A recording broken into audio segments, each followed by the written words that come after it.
Section 120B IPC एक ऐसी कानूनी डरावनी धारा है जो सब आरोपियों को डराती है। वह प्रेम असफलता के केस हों, रुपये पैसे के केस हों, मर्डर हो, चीटिंग हो, रेप हो, कोई भी अपराध पुलिस ने दर्ज किया हो तो वह धड़ल्ले से सेक्शन 120B आईपीसी का इस्तेमाल करती है। दो या अधिक आरोपी किसी भी अपराध में शामिल हो तो पुलिस साथ ही यह आरोप भी लगा देती है कि उन आरोपियों ने मर्डर करने से पहले मर्डर करने की साजिश की थी, उसके बाद अपराध को अंजाम दिया था। यह आपराधिक साजिश करने का आरोप इस सेक्शन 120B आईपीसी के तहत लगाया जाता है। भारत का एक बहुत खूबसूरत राज्य है तेलंगाना। वहाँ के खम्मम जिले से हमारे एक जुझारू वॉरियर कलीग हैं जिनका नाम है श्री साईनाथ। आज का वीडियो न्याय पाने के लिए उनके द्वारा किए गए संघर्ष को समर्पित है। हम पुनः सेक्शन 120B आईपीसी पर आते हैं। इसमें क्रिमिनल कॉन्स्पिरेसी के लिए सजा बताई गई है। सेक्शन 120A आईपीसी में क्रिमिनल कॉन्स्पिरेसी को परिभाषित किया गया है जब दो या दो से अधिक व्यक्ति कोई कानून के विरुद्ध ऐसा काम करते हैं या किसी से करवाने में सहमति रखते हैं जिसमें मृत्युदंड हो, आजीवन कारावास हो या 2 वर्ष या उससे अधिक का कठोर कारावास जिसे रिगरस इम्प्रिजनमेंट कहते हो उसके दंड का प्रावधान हो तो सेक्शन 120 आईपीसी का अपराध बनता है। ऐसा भी हो सकता है कि वह काम खुद गैर कानूनी ना हो बल्कि उसे गैर कानूनी तरीकों से किया गया हो तो भी यही अपराध बनता है। जैसे आप किसी नोट को जेब में रखेंगे तो यह अपराध नहीं है, लेकिन यदि वह नोट नकली नोट है, काउंटरफीट करेंसी है तो अपराध हो जाएगा। सेक्शन 120B आईपीसी ऐसे गैर कानूनी काम करने की साजिश के लिए दंड का प्रावधान करता है। इसके अनुसार ऐसी आपराधिक साजिश या क्रिमिनल कॉन्स्पिरेसी करने वाले व्यक्ति को इस तरह दंड दिया जाएगा जैसे कि उसने उस अपराध के लिए उकसावे या अबेटमेंट का काम किया हो। लेकिन पुलिस ने सेक्शन 120B आईपीसी का बहुत दुरुपयोग भी किया है। जिसे देखो उसके खिलाफ सेक्शन 120B आईपीसी लगाकर कोर्ट में खड़ा कर देती है। और कई चालाक पुलिस अधिकारी तो सेक्शन 120B आईपीसी का डर दिखाकर भीषण उगाही और घूसखोरी भी करते हैं। ऐसे भ्रष्टाचार के अनेक मामले कोर्टों में सामने आते रहते हैं। सुप्रीम कोर्ट ने 25 अगस्त 2022 को यानी कि पिछले महीने में सेक्शन 120B आईपीसी पर कानून की स्थिति स्पष्ट कर दी है। अब भ्रष्टाचारी लोग गलत तरीके से किसी को सेक्शन 120B आईपीसी के फंदे में लपेट नहीं सकेंगे। इस चैनल पर आप ऐसी ही वीडियोस देख सकते हैं जिनमें कानून पर बिल्कुल नए नजरिए से विचार किया जाता है। फॉल्स एलिगेशंस और फॉल्स केसेस, इनके ऊपर हम आपको वास्तविक कोर्ट केसेस में होने वाली वास्तविक कार्रवाई के बारे में बताते हैं। सच्चे कोर्ट केसेस में झूठे गवाहों को कैसे काबू करें यह बताते हैं। कानून की दूसरी प्रक्रियाएं बताते हैं। जो लोग खुद अपने कोर्ट केसेस को स्वयं समझना चाहते हैं उनके लिए यह चैनल बहुत उपयोगी है। जो यंग एडवोकेट कलीग्स कानून को सीखना शुरू कर रहे हैं उनके लिए भी यह चैनल बहुत प्रेरणादायक और जानकारियां देने वाला है। इस वीडियो को लाइक करें, शेयर करें तथा इस चैनल को सब्सक्राइब करें। बेल आइकन को प्रेस करें ताकि नई वीडियोस आपसे मिस ना हो जाएं। केस का नाम है राम शरण Chaturvedi versus state of Madhya Pradesh, criminal appeal number 1066 of 2010। Justice BR Gavai और जस्टिस PR नरसिम्हा की बेंच ने बहुत महत्वपूर्ण इस निर्णय में कहा है आपराधिक साजिश या क्रिमिनल कॉन्स्पिरेसी के आरोप को साबित करने के लिए 2 या 2 से अधिक व्यक्तियों के बीच मानसिक सहमति होना अनिवार्य है। केवल मानसिक सहमति ही अनिवार्य नहीं है बल्कि उस सहमति का भौतिक रूप भी प्रकट होना चाहिए जो आरोपियों के किसी काम से प्रकट होगा। हम आपको बताएं कि भौतिक रूप का अर्थ है उन सहमत व्यक्तियों के द्वारा ऐसा कोई काम, कार्य या क्रिया जिसे हम अंग्रेजी में ओवर्ट एक्ट कहते हैं किया जाए जिससे उस मानसिक सहमति की पुष्टि होती हो। जिसकी शारीरिक क्रिया या ओवर्ट एक्ट के द्वारा पुष्टि ना हुई हो ऐसी मानसिक सहमति बेमतलब की बात होती है जिसे कभी साबित नहीं किया जा सकता है। जस्टिस गवई और जस्टिस नरसिम्हा की बेंच ने सुप्रीम कोर्ट के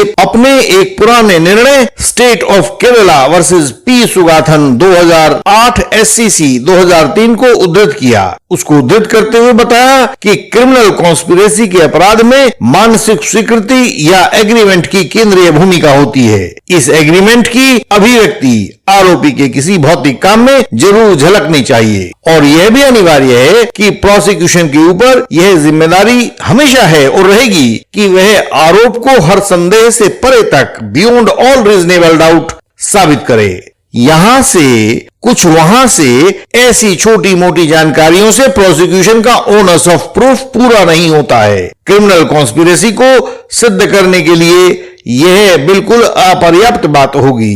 क्रिमिनल कॉन्स्पिरेसी के लिए दो व्यक्तियों के बीच एक गैर कानूनी काम को करने की सहमति जरूरी होती है। तो ऐसे मामले में कोर्ट को यह जांच लेना चाहिए कि दोनों व्यक्ति क्या अलग अलग रूप से भी, इंडिपेंडेंटली भी उसी गैर कानूनी काम के लिए या उसी दिशा में काम कर रहे थे, या सहमति होने के बाद ही उन्होंने ऐसा करना शुरू किया था।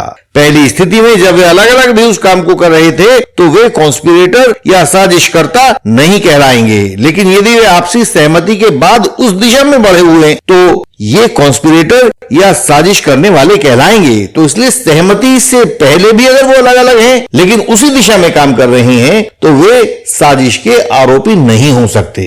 इससे पहले भी सुप्रीम कोर्ट ने एक अन्य फैसले, Parveen alias Sonu versus state of Haryana, criminal appeal number 1571 of 2021, जो पिछले साल दिसंबर 2021 में 7 तारीख को उन्होंने डिसाइड किया था, उसमें भी सेक्शन 120B आईपीसी को लेकर बहुत महत्वपूर्ण सिद्धांत बताया था। उस केस में जस्टिस आर सुभाष रेड्डी और जस्टिस ऋषिकेश रॉय की बेंच ने बताया था कि यह अच्छी तरह से तय है कि साजिश के आरोप को साबित करने के लिए धारा 120B के दायरे में यह प्रूव करना जरूरी है कि पार्टियों के बीच एक गैर कानूनी काम करने के लिए समझौता हुआ था। साथ ही यह भी सही है कि किसी डायरेक्ट एविडेंस के द्वारा क्रिमिनल कॉन्स्पिरेसी को प्रूव कर पाना बहुत मुश्किल होता है, क्योंकि क्रिमिनल कॉन्स्पिरेसी है तो वो छुप कर की जाएगी। लेकिन साथ ही किसी गैर कानूनी काम को करने के लिए साजिश और दिमागी साठगांठ दिखाने के लिए कोई सबूत केस फाइल के रिकॉर्ड पर ना हो तो ऐसे में सेक्शन 120B आईपीसी के अपराध के लिए आरोपी को दोषी ठहराना सुरक्षित नहीं है। बेंच ने आगे कहा कि यहां तक कि पक्के सबूत रिकॉर्ड पर ना हो तो सह आरोपी के कथित इकबालिया बयान के आधार पर भी आरोपी को दोषी ठहराना बिल्कुल मुनासिब नहीं होता।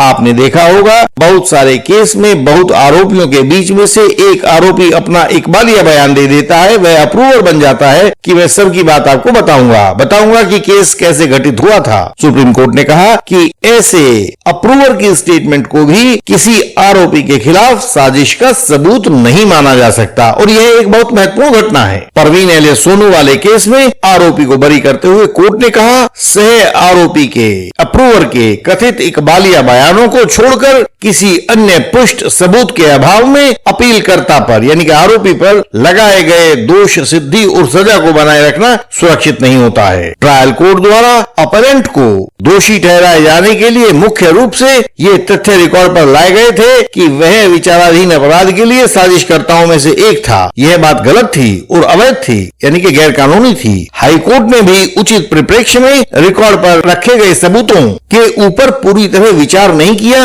और अपलेंट के ऊपर यानी कि अपीलकर्ता के ऊपर लगाए गए दोष सिद्धि और सजा की गलत रूप से पुष्टि कर दी। इस तरह सुप्रीम कोर्ट ने अपने इन सभी निर्णयों से कुछ बातें सेक्शन 120B के अपराध के लिए अनिवार्य मानी हैं, जो इस प्रकार हैं। पहली बात है कि दो व्यक्तियों के बीच में किसी गैर कानूनी काम को करने के लिए मीटिंग ऑफ माइंड्स या दिमागी सहमति और साठगांठ अनिवार्य है। दूसरी बात उन्होंने कही, उस मीटिंग ऑफ माइंड्स या दिमागी सहमति और साठगांठ की अभिव्यक्ति आरोपी के किसी भौतिक काम के द्वारा होनी चाहिए। यदि किसी काम के द्वारा वह जाहिर नहीं हुआ कि देखो इसने साजिश की थी और फिर उस दिशा में काम करने लगा, तो हम उसे साजिश के तहत नहीं ले पाएंगे। क्योंकि तीसरी बात सुप्रीम कोर्ट ने कही, क्योंकि साजिश का डायरेक्ट एविडेंस आमतौर से उपलब्ध नहीं होता है, अतः सर्कमस्टांशियल एविडेंस की चेन बिल्कुल पूरी होनी चाहिए और अकाट्य होनी चाहिए। सर्कमस्टांशियल एविडेंस के बारे में हमारी अनेक वीडियोस रिकॉर्ड पर हैं और सुप्रीम कोर्ट ने बहुत सारे केसेस में इसके बारे में पूरी व्याख्या दी है। अगली बात सुप्रीम कोर्ट ने कही कि यदि पुख्ता सबूत नहीं है, कोई सब्सटेंशियल एविडेंस नहीं है, तो आरोपी को दोषी नहीं माना जा सकता है। अंत में अंतिम पॉइंट कहा सुप्रीम कोर्ट ने, यदि पुख्ता सबूत नहीं है,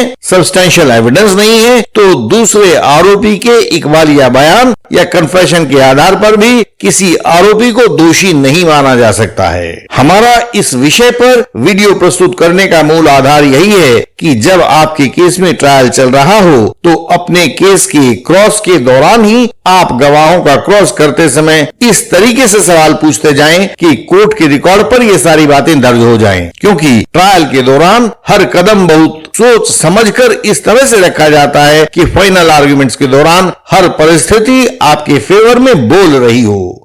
आपकी तरह बहुत से व्यूअर्स कानून को लेकर भ्रम के शिकार हैं। उन्हें नहीं पता कि सही रास्ता क्या है। उनके वकील उनसे बात छुपाते हैं, कोर्ट में उनकी बात सुनी नहीं जाती है। ऐसे में आप अपनी मुश्किल को हमसे पूछकर हल कर सकते हैं। हम अपने मेंबर्स के लिए कानून का पथ प्रदर्शन करते हैं, उनके लिए कंसल्टेशन देते हैं, रिटर्न कंसल्टेशन देते हैं, इंटेंसिव कंसल्टेशन देते हैं। Bail, print, cross examination, reply, pleading, arguments आदि में हम अपने क्लाइंट्स की सहायता करते हैं। यदि आप नए एडवोकेट हैं तो भी हम आपका पूरा सहयोग करते हैं और आपको कोई मुश्किल नहीं आने देते हैं। सारे भारत देश से केसेस, सवाल, सहयोग की पुकार हम तक आती है और हम उसे पूरा करने में जुटे रहते हैं। हम आपकी सहायता भी करेंगे। आप हमें अपनी मुश्किल तो बताइए, हम इसके लिए प्रणबद्ध हैं। आप हमें अपनी कानूनी जरूरतें बताएं। हमारी वेबसाइट है indianlegalsystem.org।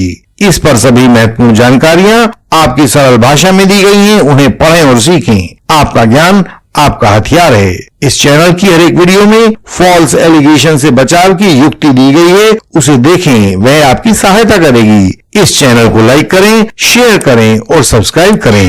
बेल आइकन को प्रेस करें ताकि कोई नई वीडियो आपसे छूट ना जाए। हम आपसे अगले वीडियो में फिर मिलेंगे। तब तक के लिए प्रणाम।